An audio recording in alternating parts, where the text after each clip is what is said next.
MTV Animation debuted in 1991, creating its first full-length animated series, Liquid Television. This creation of Liquid Television acted as the support for the creation of both Beavis and Butthead and Aeon Flux. MTV Animation was focused on creating adult-oriented cartoons containing numerous pop culture references, dark humor, and violence. Most products of MTV Animation only lasted a season, some even being cancelled before their official ending. The shows included in this description are Undergrads, Downtown, Station Zero, 3 South, and Clone High, just to name a few.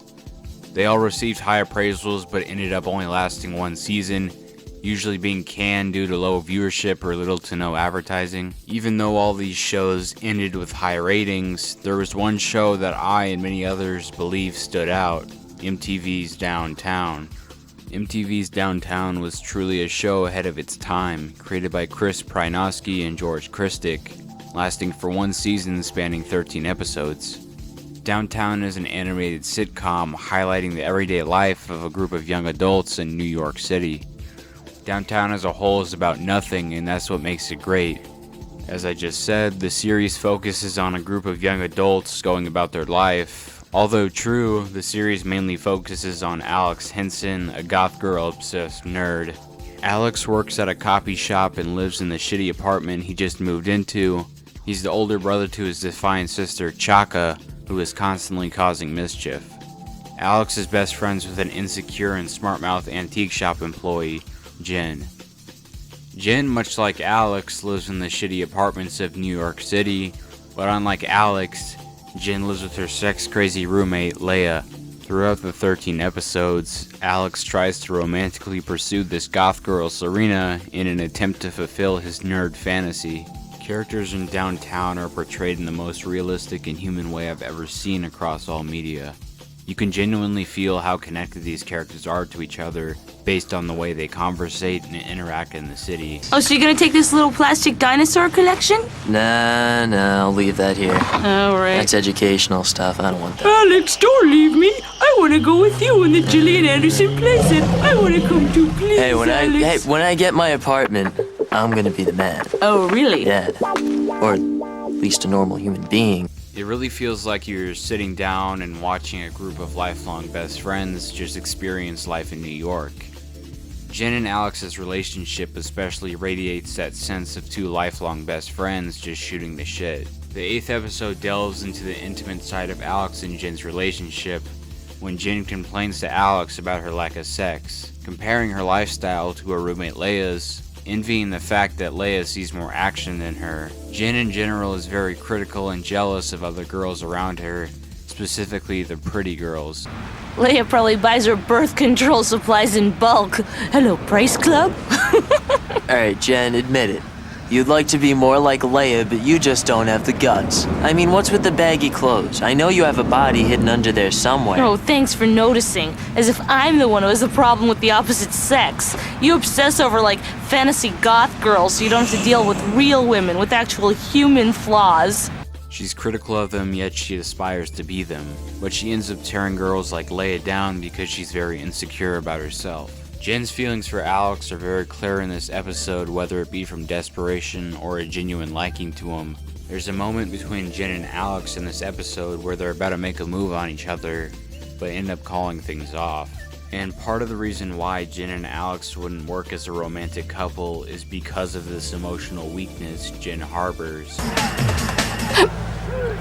This might be a bad idea. The best friends fooling around idea? Yeah. Could ruin everything. A definite possibility. And that would be bad, huh? Yeah, and not bad in a good way. I mean, can you imagine if I called you one day and you're all like, I was gonna call you, but you called me first, and I'm thinking, was he really gonna call me? Or was he just saying he was to cover up the fact that he wasn't gonna call me at all? That would be so lame. Yeah, lame. So, it's probably not worth it. Nah. Even though I'm sure you're a really good kisser. Alex, now that we've decided not to continue, please refrain from torturing me, okay? Sorry? This isn't to say Alex is the more mature friend in the relationship. As I mentioned previously, Alex is a complete nerd and obsessed with Serena.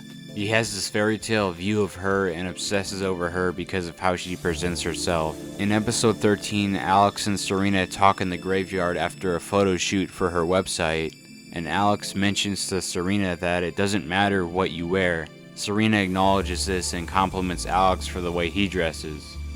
Later in the copy shop, Serena comes in without her goth appearance, and Alex begins to freeze up as he realizes he's not attracted to the real her. Serena, Yeah, well, I thought a lot about what we were talking about the other day, and you were right. I mean, who really cares how I dress? not me. I'm tired of people judging me by how I look. Oh, and hey, check out my shoes. They're not black. My old look was attracting all the lowlifes. Maybe now I'll finally find a decent guy. But once you get him, you're gonna go back to the old look, right? I don't know. I mean, you got me thinking that maybe I've been hiding behind the clothes and the makeup. I mean, I kind of like the new me. Leather chokers and corsets, who needs them, right? Yeah, who needs him? Alex then ditches Serena at the Halloween parade in town as her appearance doesn't match with his fantasy of her. Although at the end of the episode, Alex realizes he fucked up and changed his mind about her, Serena blows him off and they remain friends. Tackling this topic of fantasy versus reality is what makes this show so genius, as it again adds that slice of realism to the show and gives a sense of connection with the viewer. Tying things back to episode 8 and Jen and Alex's romantic relationship, we can now see that these are two people with deep personal struggles but carry a hidden longing to love each other romantically. The show's way of exploring this was really smart, as it shows these characters are vulnerable and human just like us. Downtown's usage of bizarre visuals to tell a character's story is such a refreshing creative decision you don't see as often. The visuals work great alongside a show that's built on character interactions and dynamics, and also works well with the 90s New York setting. I'm not so good at talking to girls. I feel like I say something stupid every time I open my mouth. First of all, if things go well, they'll be the ones opening up their mouths. You gotta relax, man. Ladies can smell fear. All the Brute 33 on Earth can't cover it up. Look, if you can't punch the clock when you're vertical, you'll never get horizontal. You know what I'm saying? No. Another reason why I consider this show a masterpiece is the voice acting. A character could be explaining a flashback, but the genuine and real delivery from the voice actors make anything they say super engaging. But I figure I've already had the worst job in the world, so what could be so bad? Yeah? What were you, a dominatrix or something? No, Matt. No, one summer I was the dunk tank girl at Pippi's, this kiddie amusement park. I think the reason I attracted so much business is because I grew up in the neighborhood. Everyone hated me. Really?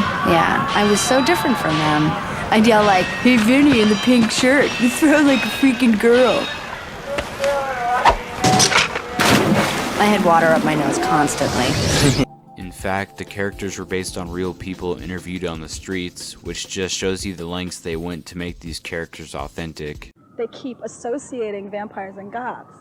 And like we're getting this awful reputation, and that's why I have people right here in the park saying to me before, like, like making vampire references and saying they're gonna stake me and stuff, or asking me to suck their blood. And we hate Marilyn Manson. Not a Marilyn We don't like him, and people think we do.